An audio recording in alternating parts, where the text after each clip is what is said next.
Hi bowl bakers! On Bigger Bolder Baking, I like to take what I've learned as a professional pastry chef to share with you amazing recipes using simple techniques. So this week we are making no-knead donuts, which require no machine and no deep fryer. So let's get baking. So I've made baked donuts before and they were a huge success with you guys. But the one question I got asked was, can you show us how to make a no-knead donut dough? These donuts are way less fussed than a traditional donut and they're a little bit healthier than the fried ones. So we're going to start out in a large bowl, and the reason you use a large bowl is because we're actually going to proof our dough in the same bowl, so we need to give it a lot of room.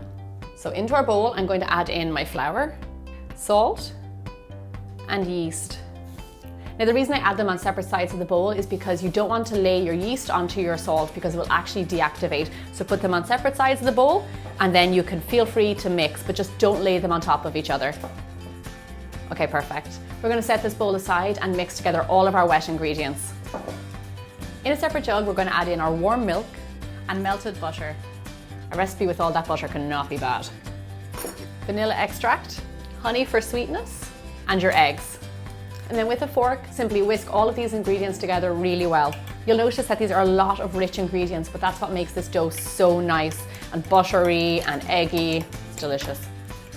Lovely, all of our eggs are mixed up, ingredients are combined. So now we're going to add our wet into our dry ingredients. Then just take your spatula and mix until you've formed a dough. And this is it. What you're doing right now is eliminating the use of a machine. So give it a good mix up until all the flour is combined. It is a bit of a soggy dough, that's okay.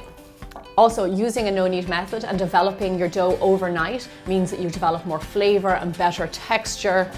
Okay, lovely. As you can see, all of our flour is wet. There's no lumps in our dough. It smells beautiful and rich and a little bit vanilla-y.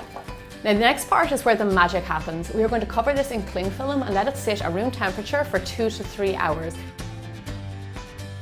Once your 3 hours are up, we're going to pop this guy in the fridge overnight and then we're going to use them the next day. But you can actually leave this dough for up to 3 days in your fridge and use it whenever you want. Now I do get asked a question, can you rush this step and do you have to put it in the fridge overnight? And the answer is yes, it's all very important to the end result of your donuts. So here's the dough I made yesterday and it's been in the fridge all night long. And as you can see, it's bubbly. It's around the same size as it was after it proofed. It doesn't grow a whole lot in the fridge. But look at this, you can see the little bubbles. With no-knead doughs, essentially what you do is you take out the need of a mixer and you add in thyme. And thyme develops all of these gases, all of the bubbles, it strengthens the dough, it gives it all its texture. It's really a fabulous way to make bread. Okie dokie, I'm going to stop poking the dough now. I'm going to turn it out onto a floured surface and start cutting it. I don't know if you guys can see this, but if you get in there, what they're called are gluten strands, and that is strength. That is a sign of a strong dough. Beautiful. I'm going to flour the top of the dough a little bit, take my rolling pin, and I'm going to roll it out to around 1/4 of an inch thick because it is going to rise in the oven. So somebody actually asked me the other day on Periscope, how can you tell it's a good dough? And you can always tell because it leaves you a nice clean bowl. You can tell by the touch how soft it is, seeing it growing, all of these types of things. So what I use to cut out my donuts is a scone cutter and the top of a nozzle because I'm not going to buy a donut cutter and this works just as well.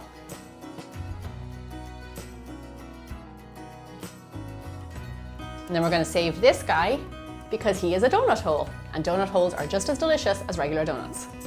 So we're going to bake those off too.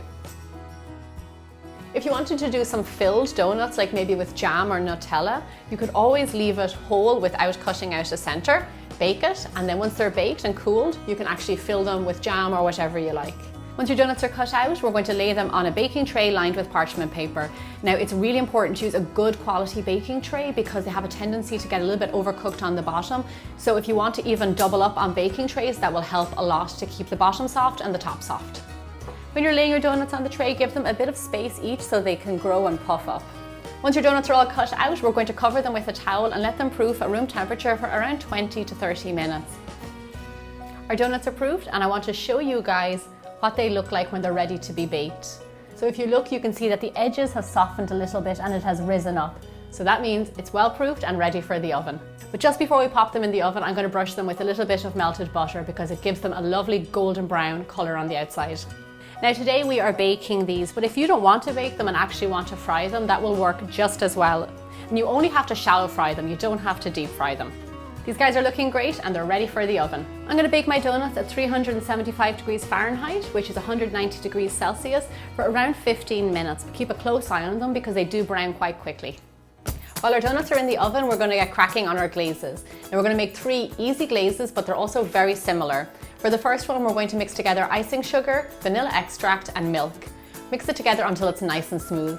For the second, we're going to mix together icing sugar, vanilla extract, milk and a little bit of pink food dye and mix together until smooth. And then for our last, we're going to mix together icing sugar, cocoa powder, vanilla extract and milk. This chocolate glaze looks delicious. I can't wait to try it. For all the recipes that you saw in today's video, everything can be found on biggerbolderbaking.com. I just heard our timer go off, so let's check on our donuts. When the donuts are fresh out of the oven and still warm, that's when I like to dip them in the glaze because I feel like it soaks it up a lot better and makes it taste even more like a donut. So I like to just immerse it in the icing and then let it all drip off. Not all of it, obviously, we still want some on there for the donut. You can actually see already instantly, because the donut is warm, the icing sets and it forms this lovely little shell. For the donuts with the sprinkles on, I like to just dip the top in the icing and then pull it out. And then I'm going to add the sprinkles on top. This kind of reminds me of a Simpsons donut. Don't be shy when adding on your sprinkles. Now for the chocolate one, I do something similar. Just dip in the top and let the excess drip off. I like to make my icings kind of thick so they like really hold on to your donut, but that's your own preference. And if you want to dunk the whole thing in the icing, then go for it. So I'm going to add a little bit of grated chocolate onto the top of this donut just to give it a little bit of an extra oomph. So these guys are best eaten warm, so I'm going to crack one open and have a little try. And I just want to show you the inside. If you guys can see all of the bubbles and the layers, that's what we created by fermenting this dough overnight. That's why it's a really good technique. It is gorgeous. You would never know that this is not a fried donut. This is such a great alternative to frying, especially if you haven't got a deep fryer or you don't want to fry. Like, why should you if you can bake them just as good? Make sure you share your photos of your donuts on my social media because I love to see them. Thank you so much for subscribing, and I'll see you back here every Thursday for more bigger, bolder baking.